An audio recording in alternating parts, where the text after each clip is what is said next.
In this video, I want to talk about computer problems and the solutions for it. This is Mike Locascio from mslcomputerservice. Thanks for watching.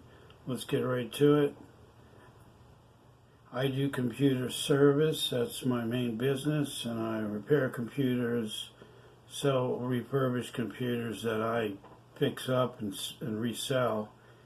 And I have a business where I go around and I fix computers for people in Central Florida, where I live. I also fix computers online over the internet remotely.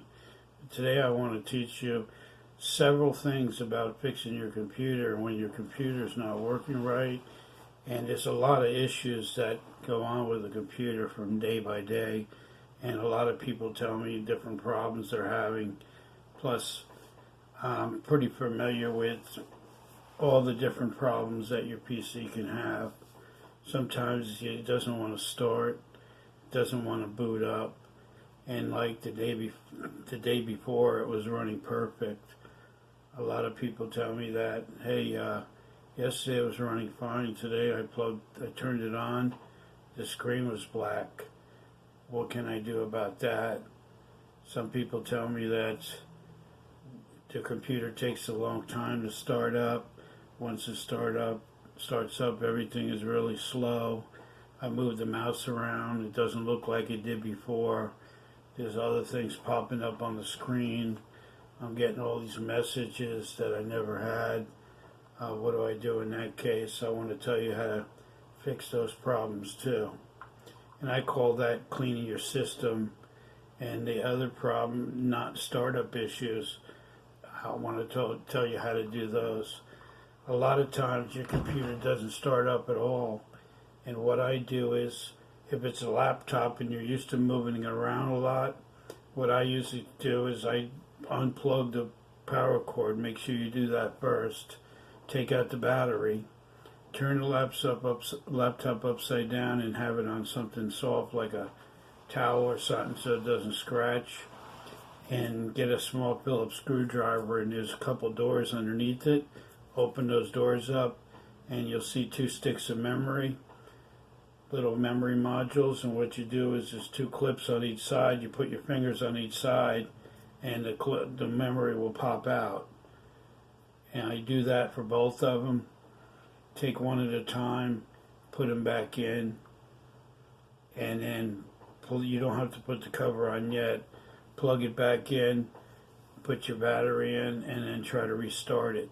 Sometimes it's a matter of reseating your memory, and the memory is not getting a good connection, and then when that happens, the computer won't start at all. So if you're having problems where it doesn't start at all, unplug all the power. If it's a desktop, pull out the power cord and go to the memory, and make sure you take the modules out and put them back in where they were. Now, if it's a desktop, the memory is in there a little bit different than a laptop. Laptop kind of slides in. Usually the memory is on top of each other, and you can pull those pins out very, very carefully, and the memory will come loose. And then it's keyed. The memory is keyed. One side will have a little notch in it. When you put it in, make sure you put it in the same way where that notch is, and it's got to go all the way in that slot. So make sure everything, that whole connection, metal connection, is inside the slot on a laptop when you put it back in. And then do that for the second module. Look at the key, make sure you put it in the exact same way it came out. Now on a desktop, what happens is you have longer sticks of memory. They're bigger modules, they're about that big, and there's 2 white clips on each side, and you have to open up each side and then pull the memory out. And you can do the same thing in reseating the memory if it's a desktop also. Just make sure you pull the power cord out first, and then if there's any dust around inside the ports or on the memory, clean it off. Be careful not to touch the memory itself. Hold it by the edges, because you don't want to damage the memory. And then put it in, make sure it's all the way in the socket, and it has that little key thing on the bottom. So make sure you're putting it in right. Apply pressure to both sides, and you'll hear it snap into place. and make sure those two things are closed on each side of each module. Do the farthest one first. That way you can work your way up to the front, so you don't have to worry about trying to reach behind it and get to it. Another thing you can do is once you plug it in, if it's a desktop, watch the fans and see if the fans are running, and see if you're getting power to the fans. And that's another thing you look at when you're starting a desktop back up. If it's not the memory on the desktop, it possibly could be your video card, or it could be your power supply. You're having problems with that. Check all your connections in the computer and make sure everything is connected properly before you plug it back in. Your hard drive's plugged in. Make sure both connections are plugged into the hard drive. And also, then after that, restart it and see what happens. On a laptop, like I said, put the battery in, plug it in, restart it, and 9 out of 10 times that's the problem. That it's just not reseated, and because moving it around, sometimes the memory will come loose.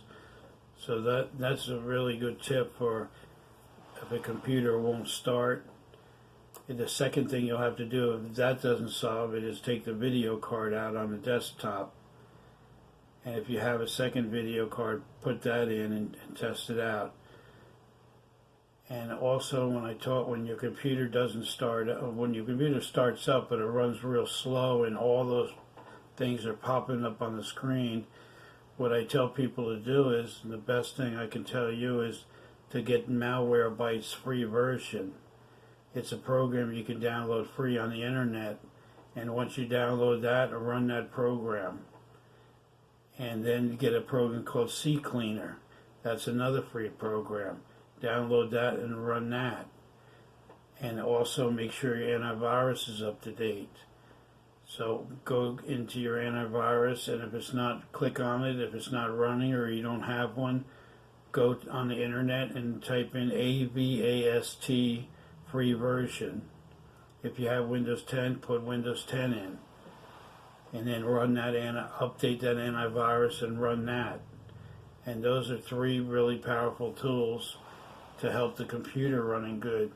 And also what I recommend, if your computer has a lot of pop-ups and a lot of weird windows coming up, if you're on Chrome, go up to the right-hand side of Chrome, upper right, and there's 3 dots. Click on those dots, and then go to History, and then move your mouse all the way to the left on History, open that up, and remove all the history. You can hold Control key and A key at the same time, and then hit delete on your keyboard. You might have a lot of history entries, so you might have to do that 3 or 4 times. And then after you do that, there's a drop down on top. It'll say 1 hour, 1 week, 1 day, or all the time, or everything. Make sure that drop down is set to everything. That means it'll when you remove everything, it will be on everything. So you make sure you get all of that, and then go back to the 3 dots, and then click on where it says Settings. Go all the way to the bottom, and go to Settings. Make sure it says that your default browser is Google Chrome or whatever you're using, Google Chrome, Bing, or Firefox, or Edge. Make sure it says one of those things. If it says something else, remove that and click on where it says Chrome and hit OK, and that'll restore it and make sure Chrome is your default browser. Because what happens is when you get all this stuff on your computer and your computer gets slow, a lot of times your browser's hijacked and another browser's being used. And another thing you can do right after that is go to Start, go to the Control Panel, go to Uninstall Programs.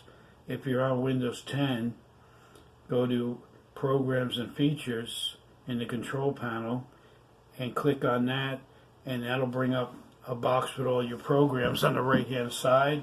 Check each and every one of those programs and make sure those are programs that you want on your computer. If there's any programs that you didn't install that you don't want, that seem very weird, that came on there recently, make sure you uninstall them. If you get something called, any kind of spyware that's in there, or any other browsers or browser add-ons or utilities that you never installed, make sure you highlight them and remove those, and then restart the computer. Those are things that are going to help the computer run a lot better. And after you're finished that, make sure you run Malwarebytes again and check for important, it'll scan all your files, and at the very end of the scan, you go down to the bottom when it says what it found, and you click that button and wait until it quarantines or deletes everything, because that's what it's going to do at the end. You can actually see how many things it finds. It'll tell you right there. You can just watch it. It'll go from like 20, 30, you might have 50 things on there, you might have 25. Every computer's different. And then the CCleaner will clean all your temporary files that you got up from the internet. So make sure you run that CCleaner. I recommend, like, every couple weeks you run these 3 programs. The Malwarebytes, the CCleaner, and the antivirus. Run those 3 programs, and it'll help your computer immensely. Another thing I recommend is to back up your data. That means you get an external hard drive.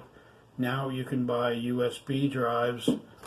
They sort of look like this, USB drive, and some of them are like, $20, and they have like, 64 gigs on them, and that'll be enough to save your pictures. If you have videos, save your videos onto them, save your important documents on there, and take them off the computer. That way the computer will run better, because these are less things you'll have on the hard drive. Plus, if it crashes or something and you can't get your information, you won't lose all these important files. They'll be backed up and saved. That's a very important thing. And if you're still running Windows 7, I really recommend Windows 7, because Windows 7 runs good. I run that on my computers. What I recommend you doing on your Windows 7 computer is making a restore point. Go into System Restore and create a restore point. That's a great thing to do. And then just name your restore point, and it'll be an icon on the desktop. And if anything ever happens to your computer, you can click on that restore point and you can bring it back to when it was running good. So restore point is a very important thing to do on Windows 7. Create that. That's like an automatic backup for Windows. If Windows doesn't work right, you have a built-in restore point. You can also do software upgrades or hardware upgrades if you have an older system. If you want to upgrade your video card, you can do that on an older desktop.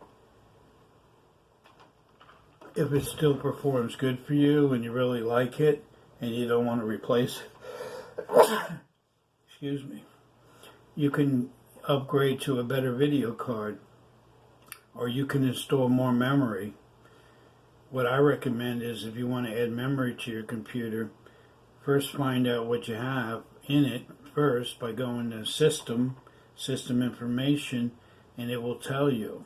If you're not sure what's all in your computer, there's a free utility program you can download. It's called Belarc, Belarc.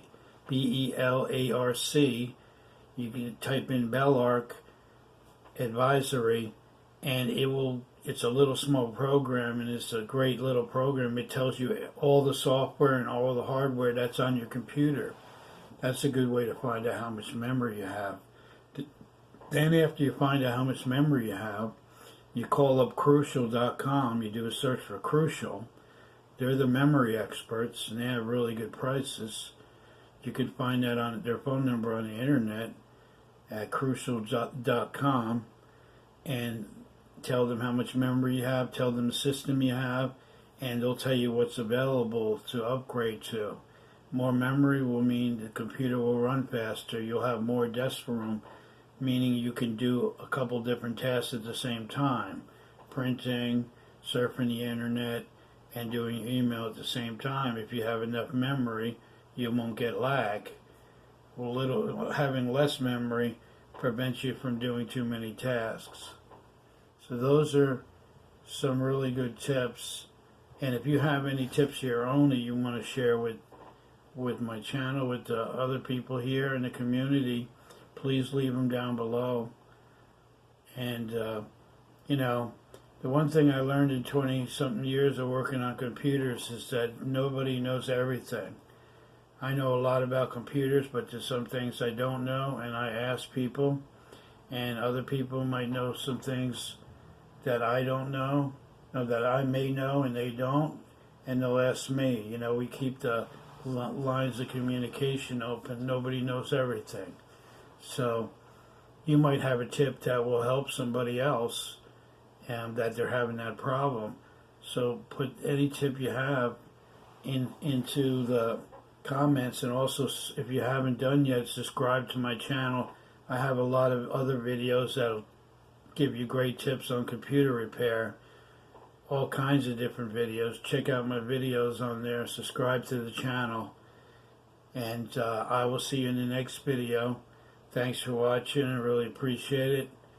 And again, if you don't remember, make sure you subscribe to the channel, and I'll see you in the next video. This is Mike Locascio.